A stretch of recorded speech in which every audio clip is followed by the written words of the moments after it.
Vida. No está definida por el tamaño. No se define por la localización o por la necesidad de un ambiente especial.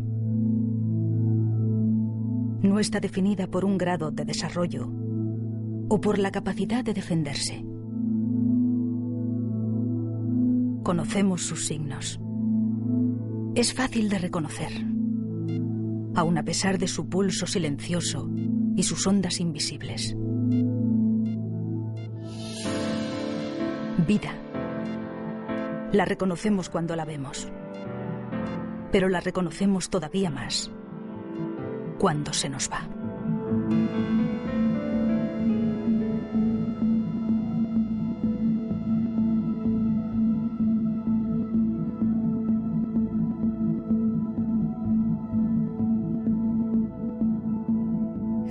Hola, soy Alveda King. Mi tío, el doctor Martin Luther King Jr., dijo una vez: la injusticia en cualquier parte es una amenaza para la justicia en todas partes. Esta película analiza el aborto y las consecuencias resultantes. Oiremos testimonios de la vida real y comentarios de los expertos a medida que avanzamos en este viaje para explorar lo que sucede en la industria del aborto y cómo las vidas se ven afectadas. Pocos indicadores culturales son tan evidentes o tienen un impacto tan monumental en nuestra sociedad. Este fue promovido a través de la explotación de las personas vulnerables en una campaña de mentiras y engaños. Sin pasar por el cauce legislativo del gobierno, esta campaña se promovió fuera de la ley, sin contar con la opinión del pueblo. El tribunal hizo del aborto un derecho de la mujer, una autoridad heredada para gobernar sobre su cuerpo y por encima de la vida propia e independiente que crece dentro de ella. Se emplearon eufemismos para considerar al niño menos que un humano. Esta masacre no fue autorizada bajo la virtud de la autoridad constitucional, sino fuera de ella, en los lugares más oscuros del corazón de los hombres. En efecto, es un derecho de asesinato. Para justificarlo, el tribunal tuvo que ignorar los hechos indiscutibles de la ciencia. Estaba tan claro en 1973 como lo está hoy, como lo estaba a mediados del siglo XIX, cuando las leyes estatales establecieron los estatutos del aborto, modificando la ley común, según la cual el aborto era ilegal, pero solo después de que el bebé comenzara a moverse. Este cambio se produjo tras haberse determinado por la ciencia que la vida humana comienza en la concepción. En 1857, la Asociación Médica Americana declaró: la existencia independiente real del niño como ser vivo antes de nacer es una cuestión de objetividad científica. Pero al darse cuenta de que era un ser humano, pusieron en vigor leyes después de la de 1860. Cuando entendieron la biología, hubo un movimiento en los estados liderado por los médicos para prohibir el aborto. La vida se definió en aquel entonces como un regalo supremo de Dios, un derecho inherente a la naturaleza y a cada individuo, y comenzaba a contemplarse en la ley tan pronto como el bebé se agita en el vientre de su madre. Pero hoy tenemos mejores medios para determinar cuándo comienza la vida. Decían que comenzaba cuando el bebé se movía, pero por supuesto hoy sabemos que comienza en la concepción. El juez Harry Blackman dijo: bien, ni la religión, ni la ciencia, ni los filósofos se ponen de acuerdo sobre cuándo comienza la vida. Por tanto, el tribunal no se va a pronunciar sobre cuándo comienza. En el caso Roe contra Wade, se dijo que basándonos en el estado de desarrollo del conocimiento humano, no sabemos cuándo comienza la vida humana. Bueno, eso es un insulto a la inteligencia. Bueno, este argumento, según el cual no sabemos cuándo comienza la vida, no es un argumento basado en hechos biológicos. Un informe del Senado de los Estados Unidos establece que los médicos, biólogos y otros científicos están de acuerdo en que la concepción marca el inicio de la vida humana, de un ser que está vivo y es miembro de la especie humana. Sobre esto hay un acuerdo abrumador en innumerables informes médicos, biológicos y científicos. Definitivamente no es el cuerpo de la mujer, ya que ahí hay una vida nueva, un nuevo embrión, una nueva existencia de otro ser humano. Ahora bien, si quieres saber si hay un ser humano, no me importa lo que diga la historia del derecho, no me importa lo que digan las leyes, la filosofía o la teología. Como político, lo que quiero saber es lo que dice la ciencia sobre cuándo comienza la vida humana, y eso ya estaba claro en el 73. Había un ser humano desde el primer día. La ignorancia sobre biología en general es asombrosa. Me refiero a que tenemos una situación en la que algunos políticos llegan y citan cosas del siglo XIII, diciendo que no saben cuándo comienza la vida. Quiero decir, cualquier persona seria sabe cuándo comienza la vida. Porque los libros de texto están ahí. La ciencia ha avanzado. Atención, atención, atención. Ruego a todas las personas congregadas ante el Honorable Tribunal Supremo de los Estados Unidos que se acerquen y presten atención, ya que va a dar comienzo la sesión. Dios salve a los Estados Unidos y a este honorable tribunal. Al tratar de lograr leyes para el aborto, el tribunal inventó un derecho para las mujeres que nunca había existido. Y se llevaron un derecho de los no nacidos que había existido siempre, sin ningún tipo de estatutos que lo afirmaran específicamente. Si toda persona de este planeta tiene un derecho inherente a la vida, este comienza cuando empieza el ser humano. No encuentro nada en el lenguaje o la historia de la Constitución que apoye el dictamen de la Corte. El juez simplemente modela y anuncia un nuevo derecho constitucional para las mujeres embarazadas. Juez Byron R. White. Los hechos científicos no se pueden cuestionar. Es de risa cómo algunas personas ponen estas cuestiones en duda. Lo que puede ver si compara el genoma y el ADN de la madre con el del embrión, incluso en la fase más temprana, es que se trata de dos individuos independientes y distintos. Distinto quiere decir que sería un ente separándose de su madre. No forma parte de ella, aunque se aloja en ella. Y si vas a todos los libros de texto, encontrarás que rotundamente dicen lo mismo. Que cuando usted tiene esos 46 cromosomas, cuando tiene ese género ya identificado, cuando tiene ese embrión propiamente definido y formándose, tiene todo lo necesario para continuar en su desarrollo hasta la muerte. Eso es el comienzo de la vida humana. Todos los manuales sobre embriología del mundo están totalmente de acuerdo en que desde las primeras etapas de desarrollo, desde el mismo principio, no formamos parte de otro ser humano. Somos nosotros mismos, seres humanos diferentes. La biología es muy clara respecto a cuándo comienza la vida. Es en la concepción.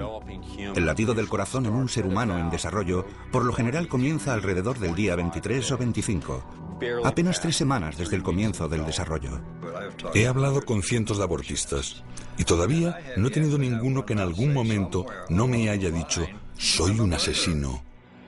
Tony Laventino dijo, soy un asesino a sueldo y algunas personas me pagan por matar a sus hijos. Recuerdo que estaba en la clínica de abortos diciendo a otras mujeres que se trataba de un coágulo de sangre. Luego iba al cuarto de atrás para asegurarme de que el cuerpo estaba formado con tan solo 6 semanas. No son estúpidos. Ellos saben cuándo comienza la vida y saben que el aborto pone fin a esa vida en cualquier etapa. La mayoría de las mujeres no matarían a su hijo si se les dijera, es un ser humano. Tienes el derecho de matarlo, pero es un ser humano cuya vida está siendo eliminada. La mayoría de las mujeres no lo harían. Y tenemos que empezar a usar palabras verdaderas en lugar de utilizar eufemismos para encubrir las cosas. Producto de la concepción. Masa de tejido. Mire, usted es un montón de tejidos. Yo soy una masa, soy 100 kilos de masa de tejido. Todo ser humano sobre la faz de la Tierra es una masa de tejido, pero eso plantea la pregunta, ¿vamos a proteger a ese montón de tejidos o vamos a permitir que se destruya indiscriminadamente? Se supone que el gobierno es el protector de nuestra sociedad, guardián de nuestros derechos inalienables. Sin embargo, para toda su supuesta sabiduría, ni los tribunales ni la mayor parte de nuestros representantes electos afirman entender cuándo comienza la vida. ¿Por qué ignoran algo que es tan obvio para la ciencia? Podría ser que reconocer que la vida comienza en la concepción sería admitir su propia culpabilidad y la masacre de 50 millones de vidas inocentes. ¿Se imaginan un tribunal dando la espalda a la historia, a la ley, a los precedentes legales, dando la espalda a la Constitución de los Estados Unidos? Esa fue nuestra Corte Suprema y sus magistrados, dictaminando para regular los violentos asesinatos de los inocentes en el útero, violando el juramento del cargo y dando la espalda a millones de niños a quienes se les ha negado la vida. Hace más de una década, una decisión del Tribunal Supremo borró literalmente los estatutos de 50 estados que protegían los derechos del niño no nacido. El aborto a la carta se cobra ahora la vida de hasta 1,5 millones de niños no nacidos cada año. Una legislación sobre la vida humana terminaría con esta tragedia, que traspasará algún día el Congreso, y ustedes y yo no debemos descansar hasta que lo haga.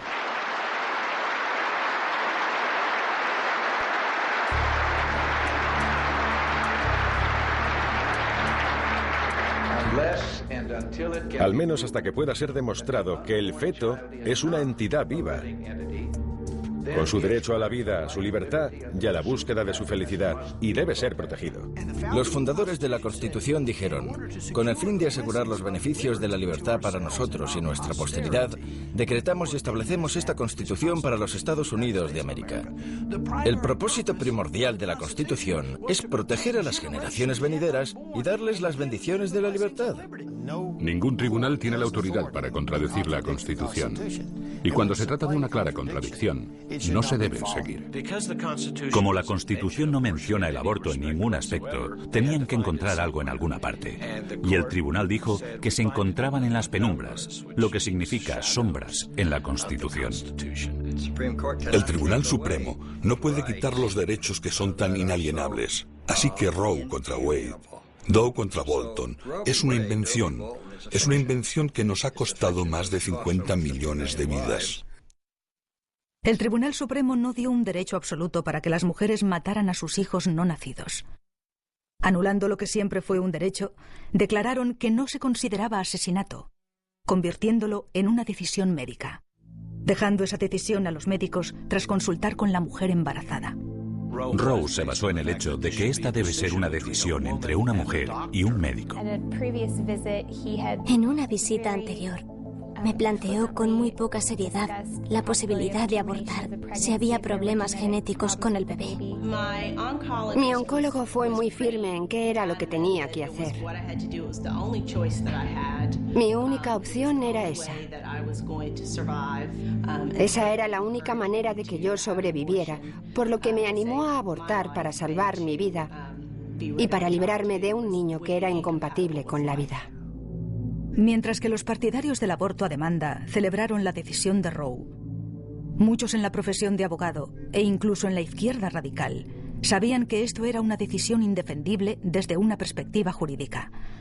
No solo el tribunal inventó un derecho, lo hizo de espaldas a la historia y a los preceptos de la ciencia y de la ley. Le daré la opinión del líder liberal y catedrático de Derecho en América, Larry Tribe, en Harvard.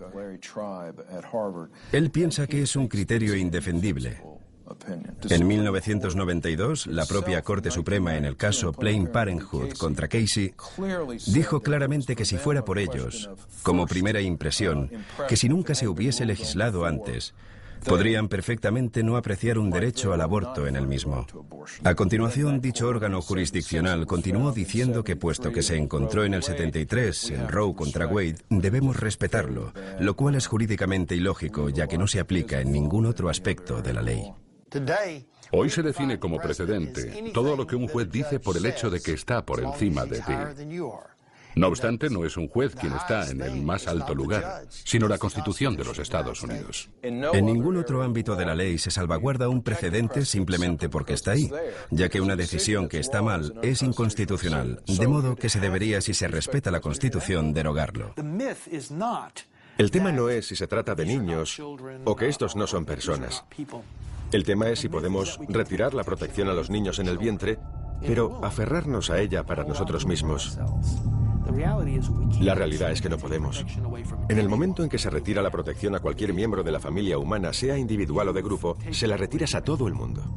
El derecho a la vida está en la 5ª y en la 14ª enmienda de la Constitución. En ninguna parte queda recogido el derecho al aborto, así que los jueces han usurpado su papel como protectores de la Constitución, creando un derecho para el que nunca se tuvo la intención de estar en la Constitución. La ley regula incluso los tribunales.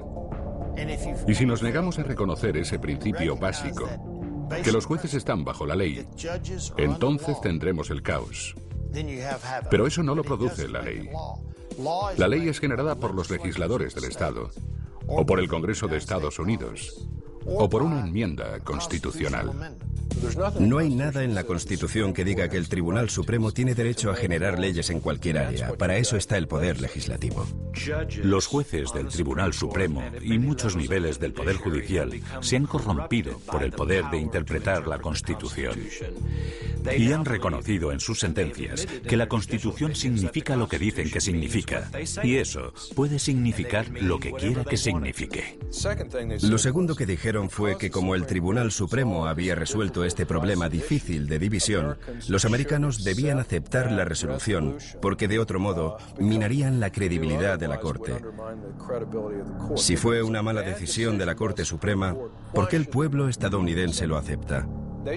Dicen que solo porque el Tribunal Supremo así lo dictaminó, y perdería su credibilidad el hecho de revocar la sentencia de Roe. Yo creo que lo que le quita credibilidad al tribunal es reafirmar a Roe. Su juramento es defender la Constitución correctamente. Si no van a derogar las decisiones que sean contrarias a la Constitución y solo lo hacen porque ha sido así por un tiempo, creo que están violando su juramento. El ciudadano libre debe admitir que si la política del gobierno sobre cuestiones vitales que afectan a todo el pueblo son decisiones tomadas de manera irrevocable por la Corte Suprema, la gente ha dejado de ser su gobernante en la medida en que renuncia y deja todo en manos de ese tribunal. Bueno, ya lo dijo Abraham Lincoln en su discurso inaugural. Fundamentalmente dijo que si la Corte Suprema es el árbitro final de lo que dice la Constitución, entonces hemos dejado de ser nuestros propios gobernantes. Y el Tribunal Supremo es ahora nuestra ley. Un resultado predecible de la práctica de este derecho inventado puede verse en un segmento de nuestra sociedad. Si el aborto continúa y persiste la tendencia actual, la comunidad afroamericana disminuirá rápidamente en la población al no llegar al mínimo de sucesión de 2,1, necesario para mantener una población estable. Con el tiempo, nuestra población se convertirá en políticamente irrelevante. Todo lo que hemos luchado y logrado hasta ahora en nuestra historia solo habrá servido para un efímero momento que marcó la diferencia y tenía algo que decir en el escenario político estadounidense. Silenciados en manos de los abortistas. En los Estados Unidos, desde el caso Roe contra Wade, alrededor del 10% de la raza blanca y el 28% de la raza negra han sido barridos por el aborto. De cada 5 mujeres africanas que quedan embarazadas, 3 eligen abortar. Todos los días, 1.452 abortos son afroamericanos. Los afroamericanos constituyen el 12% de la población y básicamente el 36% de todos los abortos, por lo que están siendo afectados desproporcionadamente. Y el racismo de esto es muy claro. Ellos están teniendo abortos al doble de la velocidad que el resto de la sociedad estadounidense. Esto no ocurre accidentalmente. Las personas que abortan están siendo dirigidas. Después de 35 años de aborto, hemos perdido 14 millones de vidas. Realizamos el 25% de sus otros servicios, pero casi el 45% de los abortos que llevan a cabo. Cada mujer tiene que tener 2,1 hijos para mantener una población estable en un país desarrollado como los Estados Unidos. Por primera vez en 2003, la población de negros estuvo justo por debajo del 2,1 de media. En los próximos años, la población actual comenzará a descender. Como norteamericano negro, sé que la mayoría de la gente considera la esclavitud como lo peor que le ha pasado a América. Pero en virtud del hecho de que estoy viviendo aquí y ahora, sé que el aborto, ciertamente, no me hubiera permitido ese privilegio. Por eso digo que el aborto es lo peor que jamás le ha sucedido a América. Muchas personas consideran que la esclavitud fue el acto más atroz que el gobierno de Estados Unidos jamás ha tolerado. Y sin embargo, otros sabemos que incluso los africanos que fueron traídos en los barcos negreros y perdieron sus vidas, tal vez 1 o 2 millones, sin duda son solo una parte de un grave acto de opresión que continúa hasta hoy. En América, desde el caso Roe contra Wade, 14 millones de niños americanos se han sumado al número de aquellos que fueron oprimidos por su color de la piel y ahora por su edad gestacional. Creo que el mayor fracaso en cuanto al aborto ha sido el liderazgo negro. Estoy terriblemente preocupado de que la Iglesia Negra, nuestros representantes negros del Congreso y nuestras organizaciones sociales como la NAACP han callado sobre esta cuestión. Y como el silencio es consentimiento, tenemos esta horrible realidad de que el liderazgo negro está ayudando a perpetrar el genocidio de su propio pueblo. Nuestras vidas comienzan a terminar el día que guardamos silencio sobre las cosas que importan. Dr. Martin Luther King Jr. El Centro de Planificación Familiar de Georgia está estratégicamente ubicado en el corazón del campus universitario. Todo a su alrededor son edificios de estudiantes y jóvenes estudiantes yendo y viniendo por el campus. La gente a menudo se pregunta por qué los jóvenes tienen relaciones sexuales cada vez más y más temprano. Bueno, no es tan difícil de averiguar. Tenemos los centros de planificación familiar en el centro de sus universidades, no muy lejos de su escuela secundaria, y los jóvenes caminando de un lado a otro. Pueden entrar ahí y obtener anticonceptivos gratis o muy baratos y condones gratuitos. Y cuando los condones no funcionan y los anticonceptivos fallan, pueden ir directamente a abortar. Durante 20 años, las personas han organizado su vida íntima en torno a la disponibilidad del aborto como una vuelta atrás cuando la anticoncepción falla. Planned Parenthood es uno de los mayores distribuidores de anticonceptivos. Pero estos métodos de control de la natalidad fallan 2 millones de veces al año en los Estados Unidos. Así que lo que vemos, según el Instituto Alan Guttmacher, que es una filial de investigación de Planned Parenthood, es que casi 2 de cada 3 mujeres que abortan estaban usando anticonceptivos cuando quedaron embarazadas. Pero se autoconvencen maravillosamente, venden un producto que falla y a continuación le ofrecen a la gente el aborto para encubrir el fracaso de los productos vendidos por ellos mismos. Teníamos un plan para vender abortos y se llamó Plan de Educación Sexual. Consistía en vencer su timidez, separarlos de sus padres y sus valores y convertirnos en sus asesores expertos en relaciones sexuales. De manera que cuando recurrían a nosotros, les dábamos píldoras anticonceptivas de baja dosis o condones defectuosos para que pudieran quedarse embarazadas. Nuestra meta era conseguir de 3 a 5 abortos en niñas entre 13 y 18 años. Cuando atienden a los jóvenes, les hacen sexualmente activos. Afirman que si convencen a una chica de 16 años para que aborte, ella tendrá de 3 a 4 abortos más, porque seguirá siendo sexualmente activa y le darán anticonceptivos de baja dosis. Eligen la marca más barata del mercado y la venden como ayuda y nos tienen engañados a todos. Les dábamos una píldora de dosis muy baja que solo es efectiva si se toma a la misma hora todos los días. Las chicas no se las tomaban con precisión y si te olvidabas perdías la protección.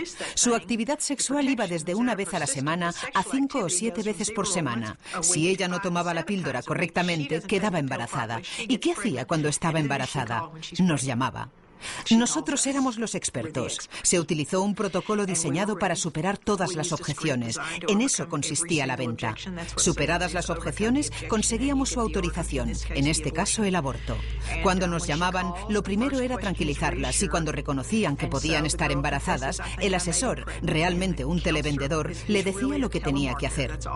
Les decíamos que nosotros podíamos ayudarles con su problema. Nadie tenía por qué enterarse. Y entonces venía la primera pregunta. ¿Cuándo tuviste tu último periodo? La chica le da la fecha a la llamada consejera y ella le dice, estás embarazada de 8 semanas. No le dice, podrías estar, sino estás embarazada. Así ha plantado la primera semilla en este largo proceso comercial. Y lo triste es que en la mente de esta chica, ella es la experta en embarazo. Y la siguiente pregunta ¿es una buena o una mala noticia? Evidentemente es una mala noticia, porque si el embarazo fuera una buena noticia, no estaría llamando a un centro de abortos. La chica responde, son malas noticias, y entonces la consejera avanza más para saber cuál es su miedo y reafirmarle en la decisión del aborto. Si ella dice, tal vez necesito pensarlo, le dice, tus padres te matarán o tendrás que dejar tu equipo de entrenamiento. El aborto está vendido. ¿Qué hay detrás de un nombre? A veces la gente se pregunta por qué Margaret Sanger eligió el nombre de Planned Parenthood para su organización. Inicialmente, Planned Parenthood se llamó Liga para el Control de la Natalidad. La gente pensaba que la palabra control era demasiado intimidante, muy amenazante. Por lo que dijeron, vamos a hacer que suene como algo agradable, planificación de la familia. Así que cuando la gente venga a nosotros, creerán que queremos ayudarles a planificar algo que es bueno para ellos. Así es como tenemos el nombre de Planned Parenthood, como un engaño. Planned Parenthood ayuda a las personas según la influencia de Margaret Sanger, su fundadora, para esterilizar a la gente, para abortar bebés, asesinar bebés y herir a las mujeres. Planned Parenthood lleva a cabo la mayor parte de los abortos en América. Todo bajo el nombre de algo que suena tan útil: planificación familiar. Margaret Sanger dijo que quería librar al mundo de las malas hierbas humanas. Los nazis dijeron exactamente lo mismo: vida indigna de vivir. Ella era una racista y eugenista, y el propósito de su organización, que se llamaba originalmente Liga Estadounidense para el Control de la Natalidad, fue resumido por uno de sus cabecillas en la revista The Birth Control, como que se iba a crear una raza de pura sangre. Otro de los principales cabecillas definió el control de la natalidad en una guía llamada Una luz segura para nuestra oscuridad racial. Una de las personas que estaba sentado en su mesa, uno de sus asesores de mayor confianza, fue Lothrop Stoddard, quien escribió un libro en 1922 llamado La creciente ola de color contra la supremacía del mundo blanco. Y en él dijo que los cruces con los negros siempre fueron fatales. Margaret Sanger, cuando empezó la Liga Americana del Control de la Natalidad y más tarde Planned Parenthood, tenía una máxima eugenésica entre comillas: deshacerse de las razas inferiores. Planned Parenthood hoy se niega a admitir que Margaret Sanger era una racista. Queremos hechos, no palabras. Queremos exterminar a la población negra. Y el ministro es el hombre que puede enderezar la idea si alguna vez ocurre que alguno de sus miembros se rebela. Margaret Sanger. Aunque no existía ninguna conexión directa entre Margaret Sanger y Adolf Hitler, hay suficientes conexiones con los nazis para ver que su pensamiento estaba en consonancia con ellos y que compartían muchos de los mismos y retorcidos ideales. Es poco conocido, pero en los Estados Unidos la esterilización forzada de mujeres pertenecientes a minorías solo se detuvo en 1972. Varios cientos de miles de mujeres fueron esterilizadas contra su voluntad en el marco de la sentencia del caso Buck contra Bell del Tribunal Supremo de 1929. Cuando uno de los magistrados de la Corte Suprema dijo la famosa frase: 3 generaciones de imbéciles son suficientes. El Proyecto Negro se dirigía concretamente a que hubiese gente yendo por todo el sur, convenciendo a los negros para que no tuviesen hijos. Margaret Sanger estaba profundamente involucrada en la eugenesia en los Estados Unidos. Parte de las ideas de los nazis se hicieron fuertes gracias a los eugenistas americanos e ingleses. En la primera revista de Margaret Sanger, que se llamaba Revisión del Control de la Natalidad, publicaron artículos escritos por doctores del Tercer Reich. También sabemos que en la Alemania nazi había un doctor, Hans Harmsen, que escribió todas las leyes de esterilización para el Tercer Reich. Luego, después de la Segunda Guerra Mundial, Hans Harmsen formaba parte del grupo que inició la filial alemana de la internacional Planned Parenthood Federation. Así que hay una gran cantidad de conexiones entre las atrocidades que ocurrían en la Alemania nazi y Planned Parenthood. Si bien la esterilización forzada de mujeres negras terminó en 1972, el movimiento eugenésico continuó y tiró abajo las leyes estatales en 1973 con la sentencia de Roe contra Wade.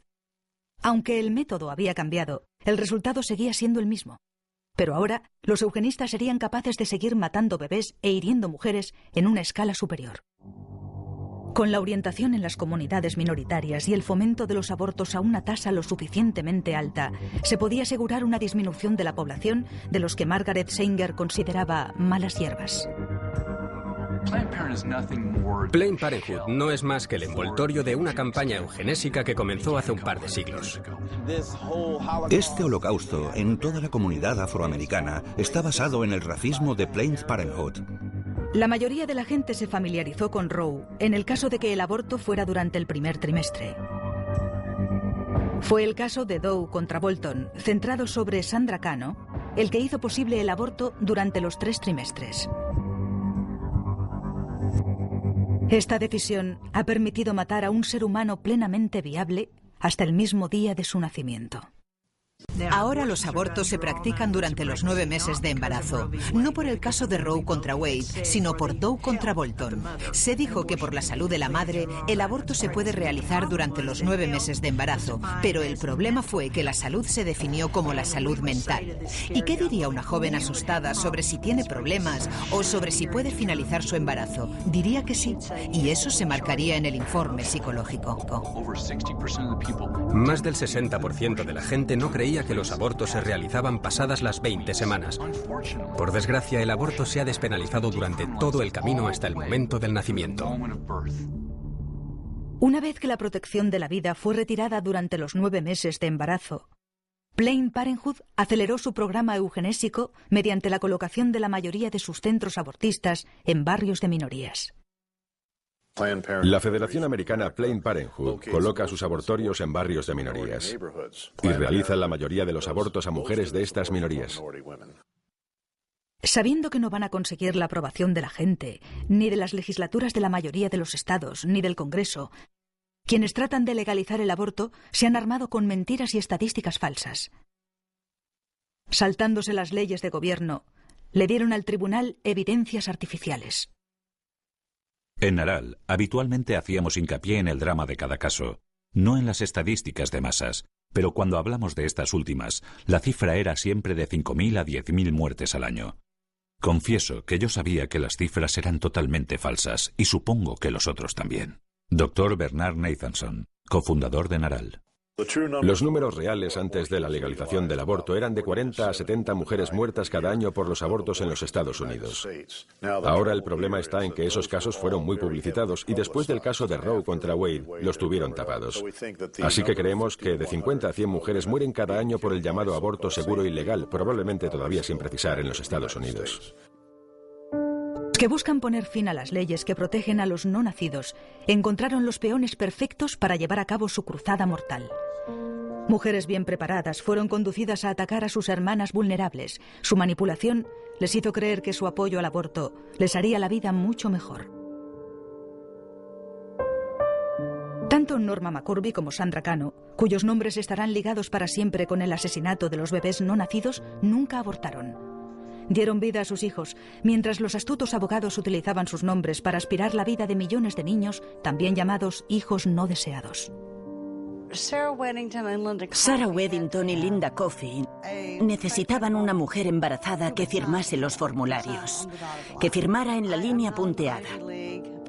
Yo no soy una persona de sobresaliente, nunca lo fui. Cuando llegué yo, fui como el premio que estaban esperando. Mire, yo era analfabeta, ¿sabe? Yo no era... Yo estaba sola en el mundo. Quiero decir, trataba de vivir cada día. Ellos lo sabían y se aprovecharon de eso. Pero se juntó todo. Me acerqué a ella inocentemente. No tenía dinero y necesitaba el divorcio y tener a mis 2 hijos en casa. Pusieron en mí su punto de mira. Si una mujer y un hombre trabajan, ¿no deberían ser capaces de hacer la misma cantidad de trabajo si es la misma ocupación? Para mí esto no tenía sentido, pero dije que sí. Yo no tenía conocimiento de que esto tenía que ver con el aborto o con el intento de legalizar el aborto. Fui a la oficina de Linda Coffey. Yo trataba de leer lo que firmaba. Y me decían, oh no, no te preocupes por eso. Somos tus amigas, vamos a ayudarte. Nunca tuve que ir a ninguno de los procedimientos judiciales. Lo único que hice fue firmar los papeles que llevó el caso de Roe contra Wade adelante. Si bien estos abogados reclaman el derecho de elegir para las mujeres, ¿dónde está la elección cuando una única opción se ofrece? Esa es la falacia esencial en el llamado derecho a elegir para la mujer. En la mayoría de los casos no es una opción en absoluto. Una decisión tomada sin todos los datos o basada en la desinformación. Otras opciones no son presentadas y la mujer se ve forzada al aborto. El eslogan favorito de los abortistas es proelección. Y lo irónico sobre esta frase es que cuando hablas con las mujeres que han abortado y les preguntas ¿por qué lo hicieron?, el mayor número de respuestas es no tuve otra elección. El mayor número, sobre un 80%, ocurre bajo coacción. En otras palabras, no es una elección de la mujer. Una tarde, una mujer me llamó y me dijo que quería una cita para su hija para venir a abortar. Le dije, ¿ella quiere abortar? Bueno, ya sabes, ella no quiere, pero no tiene otra elección. Así que fui a un consejero cristiano. Y ella seguía diciéndome que tenía que abortar y que esto no era algo bueno para mí y no iba a ser bueno para mis hijos. Entonces se lo dije a mi novio y a mi madre y luego al resto de mi familia.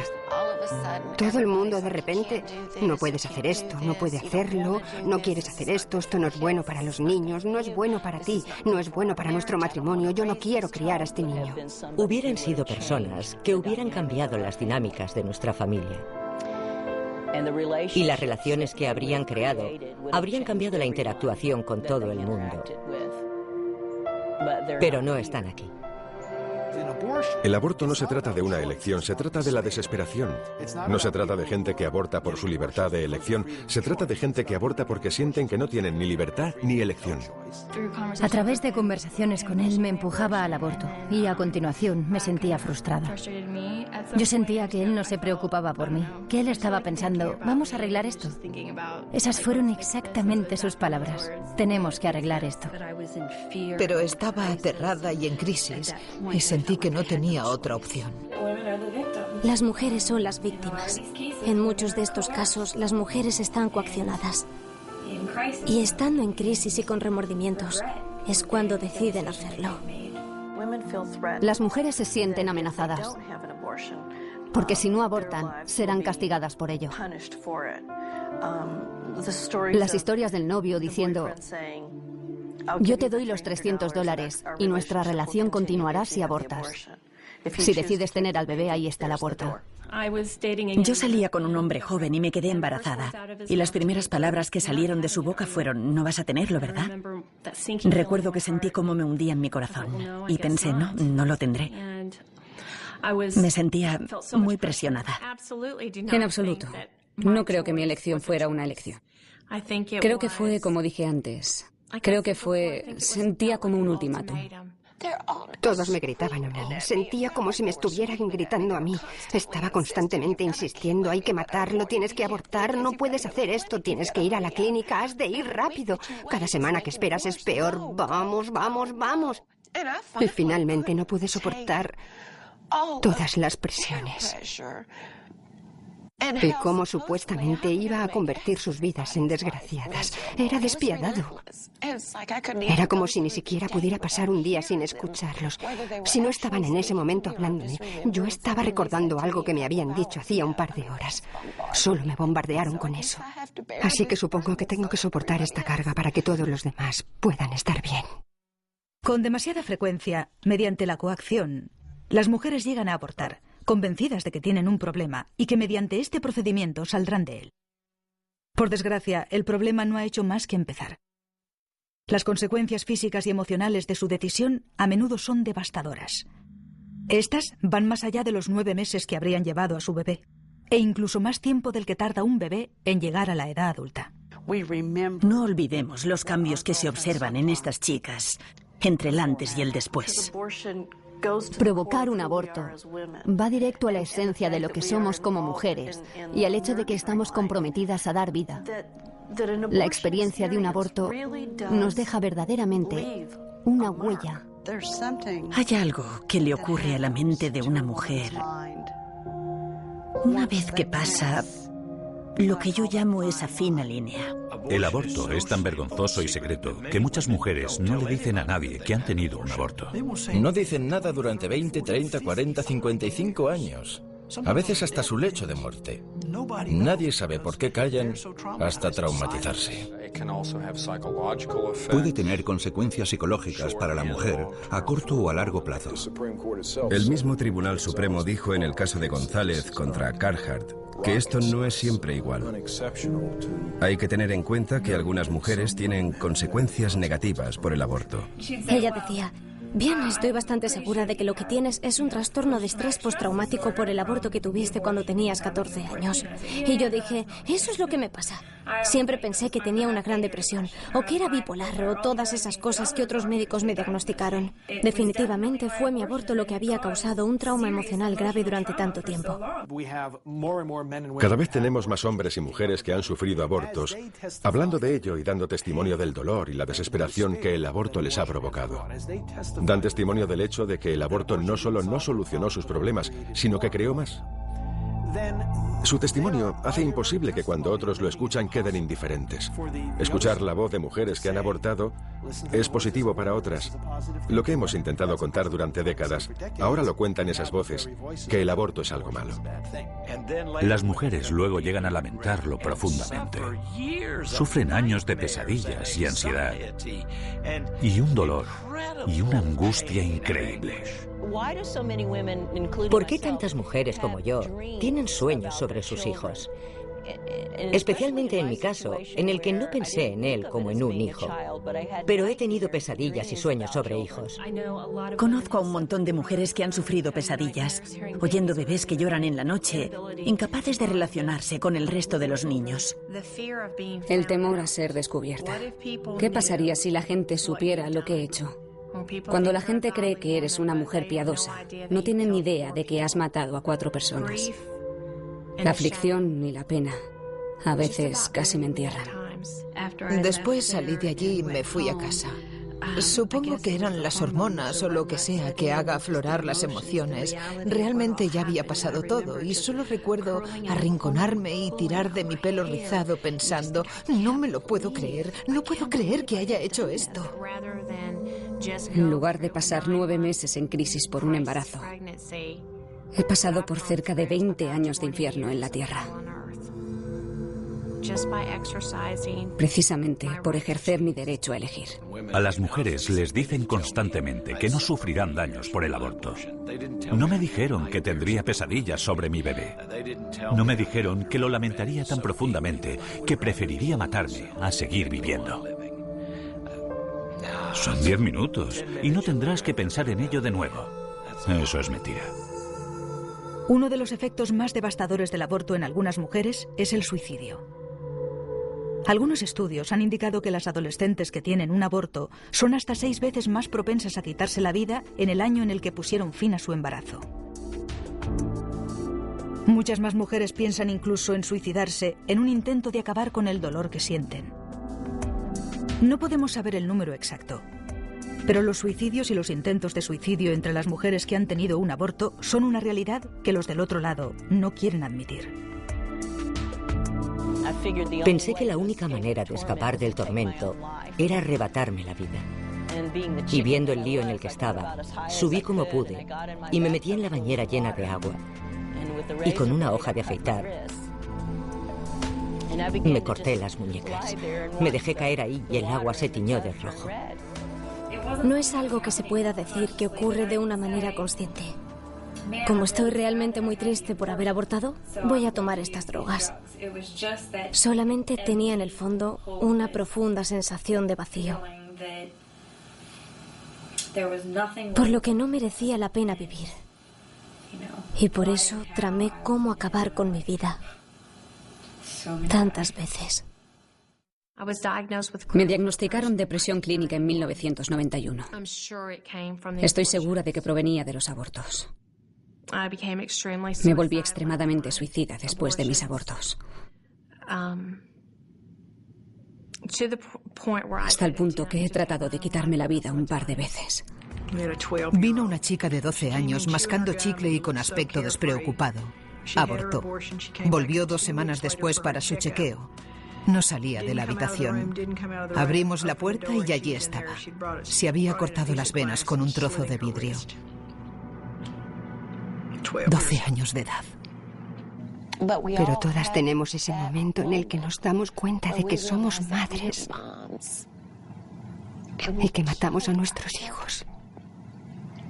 Es nauseabundo, te sientes fatal. Raramente se les advierte. Rara vez se cuenta a las mujeres la historia completa de dónde se están metiendo cuando autorizan a un abortista a matar al bebé dentro de ellas. aunque conocen las consecuencias y los efectos posteriores como el cáncer de mama y otros traumas femeninos. Incluso si solo afectara a la mitad de las mujeres o un cuarto de las mujeres, ¿no sería mejor dejar que sepa en lo que les puede afectar su elección? ¿No sería apropiado hacerles saber todos los riesgos potenciales? Los gobiernos advierten sobre otros peligros. Cada paquete de cigarrillos, cada bebida alcohólica, todo envase de medicamentos lleva una advertencia con los riesgos potenciales para la salud. ¿Por qué no una advertencia sobre algo que cambiará la vida, algo que pone en peligro la vida como un aborto? Son evidentes un montón de consecuencias físicas y psicológicas. Hubo un gran estudio de Nueva Zelanda sobre las consecuencias a largo plazo. El aborto puede tener consecuencias a largo plazo sobre la mujer e incluso afectar a su fertilidad. Muchas mujeres se vuelven estériles o sufren problemas con sus órganos femeninos y terminamos teniendo que practicarles una histerectomía completa. Nunca podrán concebir más hijos. A una de nuestras pacientes, la fuerte potencia de la máquina de aspiración del aborto le causó el colapso de las trompas de falopio y nunca pudo tener más hijos. El aborto es una cirugía y conlleva importantes riesgos. A diferencia de las cirugías que salvan la vida o alivian el sufrimiento, el aborto es una cirugía elegida por conveniencia que rara vez se lleva a cabo para salvar la vida de la madre. Yo no estuve durante la intervención, pero entré al final y nunca he visto tanta sangre. Había sangre por todas partes. La llevamos a la sala de recuperación y empapó la cama. Tuvimos que cambiársela un par de veces. Su presión arterial no era constante y el médico se marchó. Estaba muy preocupada por ella y traté de decírselo a él, pero su novio quería llevársela a casa. Su presión se estabilizó un poco, pero yo creía que no era suficiente. Tenía la sensación de que algo no iba bien. A las 10 se marcharon. El novio dijo que si ocurría algo, que me llamaría inmediatamente. A las 4:30 llamó al doctor y sin coger el historial médico le dijo que la metiera en una bañera con agua caliente y cuando lo hizo, la última gota de sangre que quedaba en su cuerpo se agotó. Me llamó sobre las 6 y me dijo, ha muerto. La autopsia no mostró nada, no se presentaron cargos y no pasó nada. Los periódicos no llamaron y nadie acudió. Matamos a esa mujer e hicimos más abortos al día siguiente. Durante mucho tiempo he visto a chicas que han muerto por el aborto. Y en el certificado de defunción veías algo del tipo muerte repentina por un problema terapéutico en los ovarios o algo parecido. Los familiares estaban tan afectados por lo que había pasado y tan avergonzados de que su hija hubiese muerto por hacerse un aborto que no fueron a por nosotros. Mira, un aborto hace a un doctor casi a prueba de juicios, porque las mujeres están tan avergonzadas por haber abortado e incluso por haber sufrido una carnicería, como una histerectomía, que no van a decir nada a nadie sobre eso, porque no quieren que se sepa. Atendimos a una modelo de 22 años que bailó y saltó sobre la mesa haciendo reír al doctor porque no llevaba ropa interior. Estaba embarazada de 22 semanas. La pusimos sobre la mesa. Hay una maniobra llamada maniobra de Hansen. Puede hacerla el mismo doctor o cualquiera. La hicimos porque era un bebé grande. Yo sostenía los bebés y les decía, aquí está la cabeza, los pies allí, el culito aquí, y tú suavemente empujas al bebé hacia los instrumentos. Con el primer empujón, el doctor le sacó el omento, el revestimiento de los intestinos. Literalmente perforó su útero y tiró del intestino la primera vez que metió los instrumentos. Y la segunda vez los sacó y los volvió a meter. El bebé estaba vivo. Despertó a la mujer, la metimos en mi coche, porque no era una buena publicidad tener una ambulancia enfrente de la clínica abortiva. Así que la metimos en mi coche y nos la llevamos, no al hospital más cercano o a otro donde la atendieran mejor. La llevamos a través de la ciudad a un hospital que nos ayudase a encubrir lo que habíamos hecho. Y el cirujano recoge a esta chica que tiene a un bebé perfecto dentro con sus intestinos fuera en su vagina y la suben al quirófano. 7 médicos estaban operando al bebé y a esa chica. Tuvieron que hacer una colostomía para la resección del intestino y vaciar su bolsa dentro. Sacaron al niño, lo enrollaron en cortinas desechables y lo incineraron en el hospital. Esos 7 médicos falsificaron los documentos. Así matamos al bebé. Los doctores falsificaron los documentos. Le dijimos a esa chica que tenía un embarazo abdominal y ella no nos demandó. En Roe, el Tribunal de Justicia hizo del aborto una decisión entre una mujer y su médico. El resultado real de Roe es que decidir si quedarse con el bebé o poner fin a su vida, en la gran mayoría de los casos se deja en manos de una mujer en crisis, consultando a una persona que se gana la vida vendiendo abortos. El ring de la caja registradora ha sustituido al llanto del recién nacido. La mayoría de las mujeres en América que han abortado te dirán que nunca han visto a los abortistas. Nunca ven a ese doctor hasta que lo tienen entre sus piernas en la clínica de aborto, violándolas con su instrumental. Las mujeres casi nunca consultan a sus médicos. Ellas van a una clínica, han decidido que quieren abortar. Así que esta idea de la importancia del papel del médico personal es una fantasía. El tribunal habló en términos del tipo, tenemos un médico, una relación médico-paciente. Se supone que un médico debe hacer lo mejor para su paciente. Y si escucha los testimonios de estas mujeres, ellas no veían al médico hasta que les practicaba el aborto. No hay una relación médico-paciente. Con el éxito de Roe contra Wade en los tribunales, la organización racista y eugenista de Margaret Sanger pasó a ser una parte de la cultura americana. Una nueva industria multimillonaria se inició con Planned Parenthood en primer plano. Esta industria mantiene su influencia y poder con los mismos argumentos y las mentiras usadas originalmente para despenalizar el aborto en 1973. Hay 2 grandes mentiras sobre el aborto. Una, que no es un bebé. Y 2, que es bueno para la mujer. También debemos examinar otra motivación de Planned Parenthood en la industria del aborto. El deseo de ganar dinero para su causa. El dinero de la venta de la educación sexual, de la venta de anticonceptivos. Ellos saben que harán millones en un año. Después vendiendo abortos para subsanar los fracasos, a veces vendiendo parte de los bebés que provienen de los abortos. Es fácil ver que la industria del aborto es un ciclo sin fin de ganar dinero. Solamente cuando las mujeres planifican su familia, la industria del aborto pierde. No creo que nadie alguna vez pensara que veríamos una industria crecer en gran parte gracias al dinero en metálico. Una industria que está muy poco regulada para hacer abortos. Y están utilizando el dinero de nuestros impuestos. 1/3 de sus $1.000 millones del presupuesto son nuestro dinero. Ellos han trabajado muy duro para aprender cómo conseguir los fondos médicos y quieren aumentar los fondos de impuestos a $700 millones al año. A Planned Parenthood se le permitió hablar con nosotros. Y otras organizaciones hablaron con nosotros. Profesores liberales nos hablaron de la educación sexual. Nunca nadie habló del bebé. Producto de la concepción. Puede eliminarse si se quiere.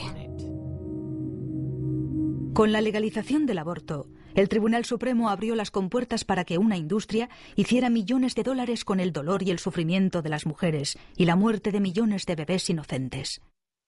Una forma de explotar la situación de crisis en la que se encuentran muchas mujeres. Un momento en el que la mujer es más vulnerable. La corte de abortistas ofrecen un servicio que promete resolver el problema. Pero a diferencia de otras empresas, dejan a sus clientes tener que lidiar con las consecuencias, sin ofrecer una garantía o la devolución cuando su producto resulta defectuoso. El aborto es un producto comercializado con habilidad, vendido a personas muy asustadas y en crisis. Compran un producto esperando una solución y se encuentran con que es defectuoso. Se nos dijo que teníamos que facturar $40.000 por fin de semana para permanecer aquí. Después supimos que era mentira, que él solo quería aumentar su beneficio, sus recursos, ya sabes. El aborto es un negocio muy lucrativo.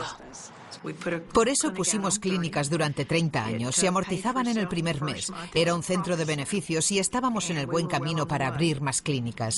En realidad, nuestro plan era abrir 3 clínicas más en 1983 para que yo pudiera ser millonaria en el 84.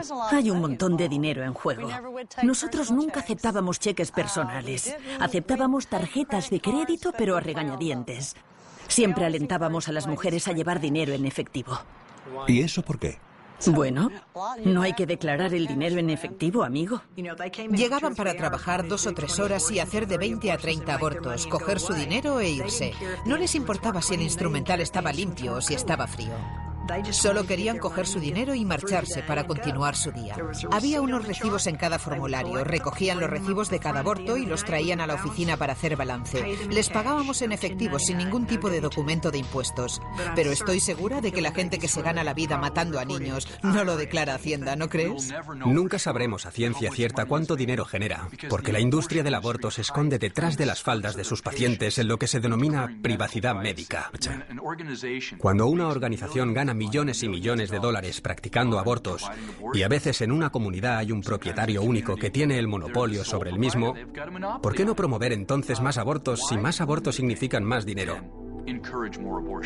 Más dinero significa que pueden volver a las arcas del gobierno, como en el caso de Planned Parenthood, y decir, mira todo lo bueno que estamos haciendo, y pueden pedir más dinero al gobierno. Planned Parenthood se está expandiendo ahora. Se están construyendo gigantescos abortorios anticipándose a la socialización de la medicina, porque tienen la esperanza de que si un demócrata se convierte en presidente de los Estados Unidos, habrá una medicina pública y podrán cobrar entre $1.000 y $1.500 por aborto, incluso durante el primer trimestre, y que todos serán pagados por el gobierno. El abortista tiene un interés económico en que la mujer aborte porque se le paga por hacer ese aborto. No se le paga si no lo hace.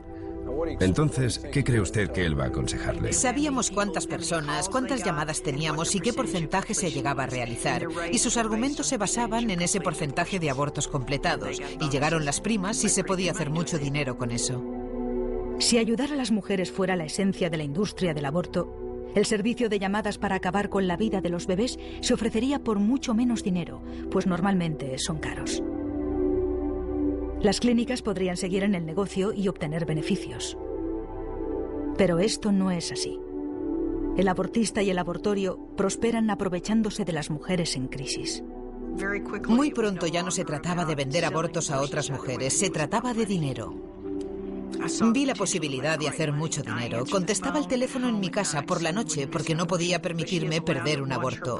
Solo les dejábamos ver si sus test de embarazo se volvían positivo o negativo y teníamos en la pared un gráfico que mostraba cómo son el test positivo y el negativo. Si era positivo, nuestra gente estaba preparada para cogerla del brazo y apretarla. Si veías que estaba confundida, apenada porque se acababa de enterar de que estaba embarazada, si estaba preocupada, la cogías del brazo y le apretabas consiguiendo su atención y le decías, si dispones de dinero nos encargamos ahora mismo. Me hicieron una prueba de embarazo. Me dijeron que era positiva y me preguntaron si tenía dinero. Me dijeron que si no lo tenía ese día tendría que volver y me costaría más dinero porque estaba justo en el punto de la semana 13. Sabíamos que si ella volvía a su casa y lo hablaba, podrían apoyarle y ayudarle y decirle que abortar no era la respuesta. Pero si ella rectificaba en ese momento, la atendíamos. Sin embargo, un porcentaje de las pruebas de embarazo eran negativas. No todas daban positivo. Y no olvide que cuesta el mismo dinero hacérselo a una no embarazada que a una embarazada. Así que si el test daba negativo, teníamos una técnica de venta diferente. Le decíamos, la prueba da negativa, pero este test no es suficientemente sensible para detectar un embarazo de poco tiempo. Puede que estés embarazada, aunque esta prueba dé negativo. Y si quieres, podemos saberlo con seguridad hoy mismo. Nos decía que bien, que quería hacerse la otra prueba. Nos limitábamos a hacerle una ecografía. Y como si se la hiciéramos a cualquier hombre, mujer o niño, podíamos encontrar un embarazo. Solo hay que encontrar una mancha, y todos tenemos alguna mancha en el abdomen. Esa chica no sabe cómo es un útero embarazado o no, por lo que únicamente hay que encontrar una mancha en el abdomen. Le dices, mira, aquí está, estás embarazada. Ella se conmociona, la coges del brazo y le dices, mira, si tienes dinero podemos hacernos cargo esta misma noche. Sabemos de una chica de 16 años que le dijeron que estaba embarazada. Le hicieron el aborto. Tú no ves lo que te hacen. No había ningún bebé y ella se suicidó. En la investigación cogimos sus papeles y no había progesterona. No estaba embarazada. Me refiero a los estudios que hay que muestran que el aborto es malo para la salud de la mujer, la salud física y emocional. Sin embargo, esos estudios siguen acallándose, siguen siendo cuestionados, continúan enterrándose. Es un hecho que hay una gran cantidad de dinero obtenido por la industria del aborto. El dinero que están recibiendo los políticos de Naral y Now, ya sabe, diferentes asociaciones abortistas, Planned Parenthood, Mary Stopes International. Es decir, es dinero que financia las campañas y apoya a los candidatos. Y así, ellos no pueden hablar contra el dinero. No hablan contra ellos. El aborto tiene consecuencias de gran alcance que aquellos que sacan provecho de esto no quieren que las mujeres sepan. En un momento en que esperamos de nuestro gobierno que garantice nuestra seguridad, ¿por qué el gobierno ha sido tan lento para regular una industria que ha perjudicado a un número incalculable de sus pacientes? Esta elección no solo afecta a la mujer, afecta al padre, afecta a la familia entera. Toda la familia está involucrada. Ella siempre había querido una hermana mayor, aunque era hija única. Y cuando tuvo 8 años, se enteró de que yo debía tener un hijo más mayor. Era alguien que no estaba en su vida. Se fue. Me preguntó, ¿dónde está el bebé? Y yo tuve que explicarle con 8 años qué era el aborto. Bueno, a ver si lo ha entendido. Se paró frente a mí y me dijo, tenías 16 años, estabas embarazada y mataste a tu bebé. Tuve que mirarle a los ojos y decirle que sí.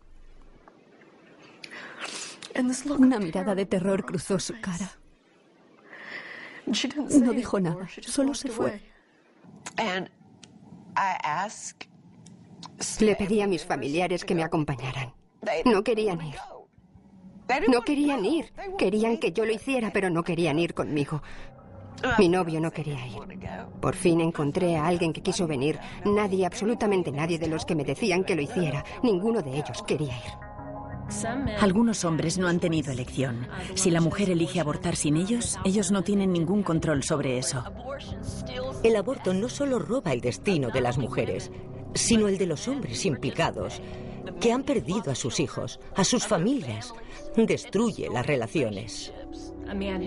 Un hombre vino a nuestro equipo. Tenía un puesto de observación y yo le explicaba el trabajo que hacíamos. Y me miró y se puso a llorar como un bebé. Me dijo, han pasado 35 años y aún me duele todos los días desde entonces. No podemos callar más. Millones de vidas de mujeres han sido devastadas.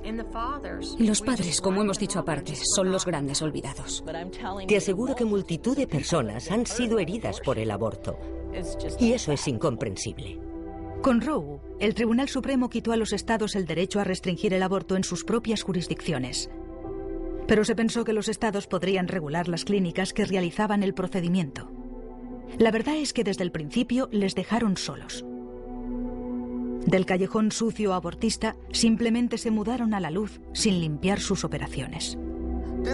Esto era un negocio muy rentable y la seguridad de las mujeres rara vez se tenía en cuenta a la hora de cruzar la línea. Estábamos haciendo de 20 a 30 abortos por hora si podíamos, al menos 20. Teníamos 21 juegos de instrumental. Eso es todo lo que teníamos, así que no podíamos llevar los instrumentos fuera para limpiarlos, esterilizarlos, bajar la temperatura de la esterilización durante 20 minutos y luego enfriarlos. He tenido más experiencias de las que hubiera querido respecto a las sucias condiciones de dentro de las clínicas abortivas. Cuando estábamos en el sur de California, se perseguían muy poco estos sucios abortorios alrededor de Los Ángeles, San Diego y Orange County, y se ponían en marcha en pequeños centros comerciales. Literalmente firmaban el contrato hoy y empezaban a matar bebés mañana. Nos gustaría ir a escarbar en sus cubos de basura y coger los recibos de caja tirados y los bebés que acababan de ser arrojados, obviamente violando todos los códigos de salud. Teníamos una tasa de infección de alrededor del 75%, solo por no esterilizar el equipo. Nuestra tasa de complicaciones al final de mi época, el último año y medio, fue que 1 de cada 500 tenía una intervención quirúrgica importante que cambiaba su vida o moría. Pero como no existen estadísticas reales y si podíamos lo tapábamos y no informábamos, ninguno de los nuestros fueron contados nunca. Es increíble las condiciones en las que trabajaban nuestros operarios y en las que he estado personalmente. He visto literalmente sangre en el suelo, sangre en las paredes, cucarachas y heces de ratones. En algunos de estos lugares no querrías ni cortarte el pelo, y mucho menos someterte a una cirugía invasiva. En el gran hospital de Dallas, los médicos le dirán que vieron abortos mal practicados o abortos fuera de plazo. Una de las razones de la regulación de las clínicas abortivas en Texas fue la denuncia de los abortos ilegales. Una chica murió y fueron a examinar la clínica. Utilizaban instrumentos oxidados y no tenían ni esterilizador ni agua caliente. La vida de la mujer que decide abortar a su bebé nunca será lo mismo. No habrá un día en que esta decisión no le vaya a afectar de alguna manera. Físicamente, emocionalmente o espiritualmente. Las consecuencias de quitar la vida a un bebé no son solo de ella. Los hombres y mujeres que trabajan en la industria del aborto pagan también un precio. El ver el asesinato de bebés inocentes día tras día supone una enorme carga emocional. Pero nadie habla de lo que sucede dentro de la clínica de abortos. Todo el mundo pelea. Es el lugar más caótico que pueda imaginar. Los médicos discuten, las enfermeras discuten, todo el mundo consume drogas, todo el mundo bebiendo, cada uno va a lo suyo. Es horrible ver a ese bebé y comprender lo que realmente es, un ser humano. Y sabes, no es diferente a ti o a mí, solo por el tamaño. Reconozco que he estado involucrada en la muerte de 35.000 bebés. El asesinato de una mujer que se desangró hasta morir por abortar en el segundo trimestre. 19 mujeres fueron sometidas a histerectomías o colostomías. Y nunca apareció en los periódicos, no hubo denuncias. Pero con lo que no pude lidiar fue con el hecho de haber quitado la vida a mi propio hijo con un aborto. No se puede tratar con la muerte y la mentira diariamente sin acabar tremendamente afectada por ello. Y no hay nadie que haya trabajado en esas clínicas que no haya ido a la parte de atrás a juntar las partes del bebé. Y aunque no lo hayas hecho, ves los trozos ahí, en la toalla. Me reclutó un compañero ginecólogo que estaba practicando abortos en ese momento para poner el ecógrafo sobre el abdomen de las mujeres que iban a abortar. Se veía como el feto era perseguido por el abortista y al final muerto, absorbido, desintegrado. Yo ya sabía que algo no iba bien. Durante ese proceso de 5 días, desde que me insertaron los dilatadores para ampliar el cuello del útero para que dilatase lentamente durante esos 5 días. Sobre el tercer día, estaba recostada sobre la mesa de examen y mi bebé comenzó a patalear mucho. Recuerdo que pensé que algo iba mal y que estaba tratando de avisarme de ello. Y tenía razón, porque entonces llegó George Tiller, preparado para introducir una gran aguja en mi abdomen. Y casi inmediatamente, mi bebé dejó de dar patadas.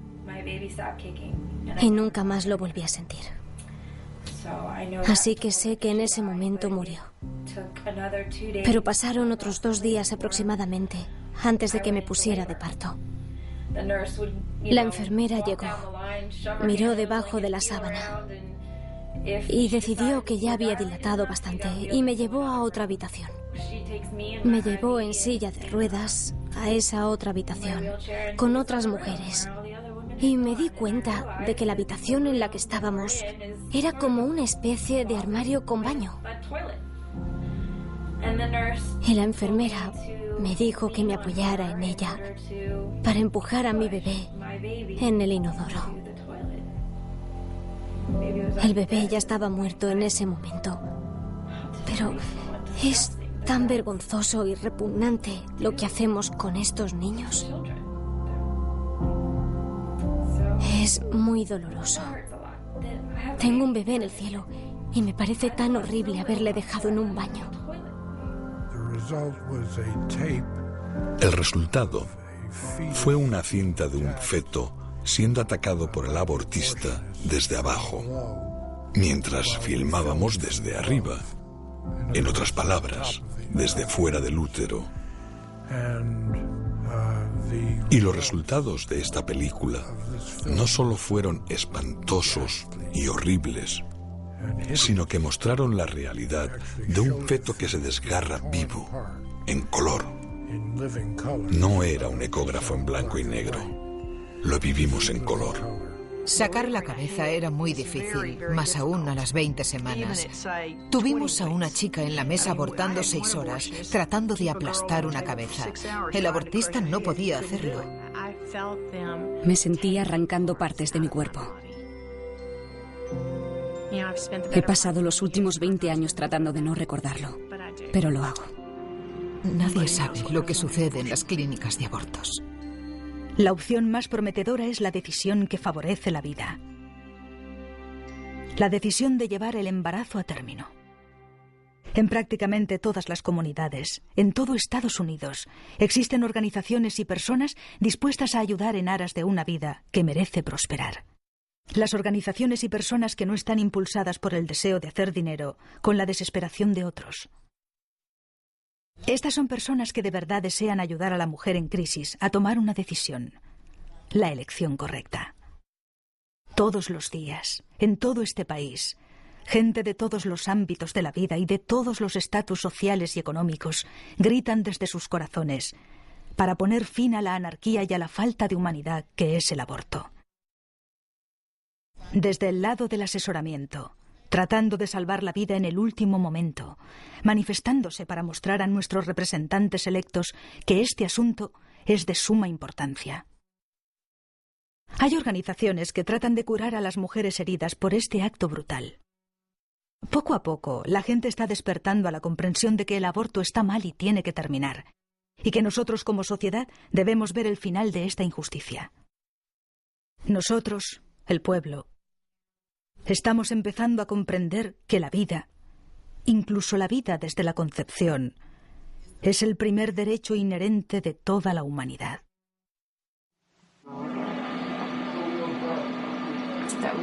Justo aquí, el latido del corazón.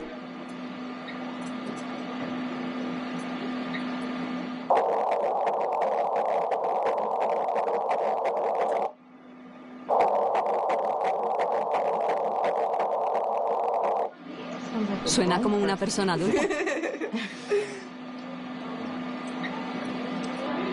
El ritmo es de 176 latidos por minuto. Bien, eso es bueno. ¿En serio? ¿Es normal? Es muy normal. El corazón late muy rápido al principio. Sí, y a medida que el embarazo progresa, se ralentiza. Y todos los días pienso en lo que podría haber sido. Lo que podría haber sido si hubiese tenido a mi bebé. Ellas no saben que hay recursos y están desesperadas, así que tenemos que estar allí para amarles y demostrarles que nos preocupamos por ellas y que les ayudaremos a conseguir la ayuda que necesitan. Si hay una mujer que está considerando abortar, que no compre esa mentira, que no se pierda la bendición más grande de su vida. Estas mujeres necesitan escuchar que son especiales y queridas, y eso ayuda al 100%. Porque no quieren ver necesariamente grandes carteles y señales de lo que están haciendo. Ellas saben que está mal, lo saben. Quieren saber que son amadas y que hay esperanza. Todas las que habían tenido un aborto me estaban alentando a no abortar. Me avisaron del error. Me dijeron que no lo hiciera. Cuando estás luchando por tu vida, necesitas saber por lo que estás luchando. Y si por lo que estamos luchando es por la vida, entonces, ¿cómo vas a destruir una vida en el esfuerzo de esa lucha? Es hipócrita. ¿Sabe? Estoy luchando muy duro para salvarme a mí misma. ¿Voy a matar a otra persona para conseguir eso? Cuando comparto lo que he hecho, tengo la esperanza de que pueda llegar a una mujer con la verdad sobre el aborto, para que no haga la misma elección que hice yo, que ella no compre la mentira. Una vez que sanas del aborto, todas las cuestiones de tu vida se evaporan, se esfuman, se resuelven. Tenía que dejarlo ir. Tenía que dejar que Dios me perdonara. Y una vez lo hice, una vez que realmente le puse un rostro a este asunto, no he vuelto a tener problemas con la depresión. Fue casi una decisión exclusiva de la madre, y básicamente era como si el niño ni siquiera importase. Es solamente un asunto de salud de la madre al 100%. Sabíamos que habíamos hecho lo correcto a pesar de todo. Y ella, en el momento que nació, respondió completamente como un bebé recién nacido. No hay ninguna razón para pensar que pueda pasar algo después. Estoy embarazada, de 2 meses y medio. Si lo mira en términos de continuidad, yo sé que a los científicos nos gusta dividir. Y por supuesto nosotros dividimos las cosas en categorías diferentes, porque así es como lo vemos. Esa es la mejor manera de considerar los hechos científicos que estamos encontrando. Pero el hecho no cambia la entidad genética, que ya tiene un género que continuará hasta la muerte. Lamentablemente creo que si en algún momento uno de sus padres me hubiera pedido que no abortara, me habría quedado definitivamente ese bebé. Yo llevé mi bebé a término y lo di en adopción. Y estoy feliz por lo que hice. El aborto es la explotación máxima de las mujeres. Y nada de lo que están discutiendo es la realidad. La discusión comenzará realmente cuando se levante la tapadera de este tema. Y cuando se sepa la verdad sobre lo que el aborto hace a las mujeres, por no hablar de niños no nacidos o de bebés muertos, se acabará.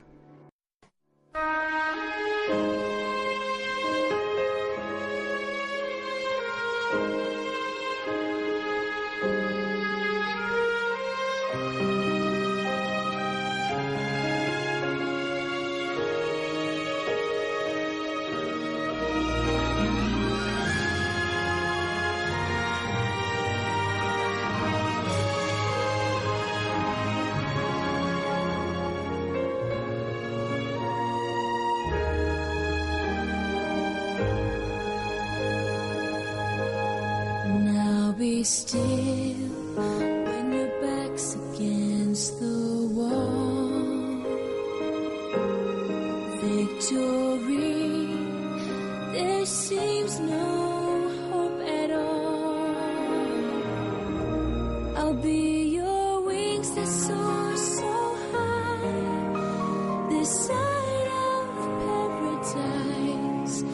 Now be still until strong. Here I am, I'm your fire when it's cold. Here I am, I'm your guide when you lost your road.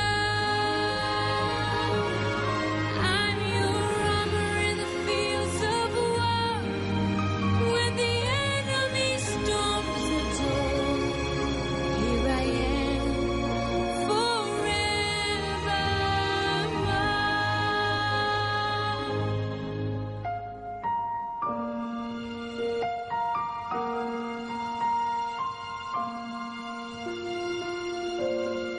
Take my hand when shadows hide your way. Take my hand, they'll come on brighter day. For the love of you and me is for eternity. Take my hand, close by your stay. Here I am, I'm your fire when it's cold. Here I am.